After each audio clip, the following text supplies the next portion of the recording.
In the early 1960s, I don't remember anybody talking about citizenship. I remember that students, 18-year-olds in general, could not vote. I remember that the man could draft you for a war called Vietnam, which no one knew anything about. But as students taking political science, editing the college newspaper, whatever, we were not seen as qualified to vote for the politicians that sent us to war. That was about 6 million people. There were also 20 million, at least, African Americans in the South who were frozen out of voting despite the Civil War Reconstruction amendments. And that silence was enforced by brutal intimidation.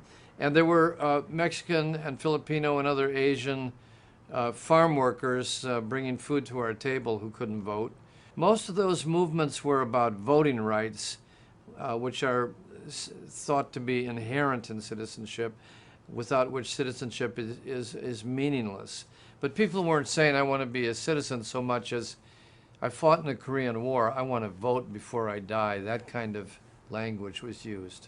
Well, the question of whether it's important to voice the dissent, that's an individual matter, but obviously dissent has been crucial to positive social change throughout our history. The American Revolution, the abolition movement, the suffragette movement, the labor movement in the 30s that raised wages for people, the environmental movement of the last 40 years.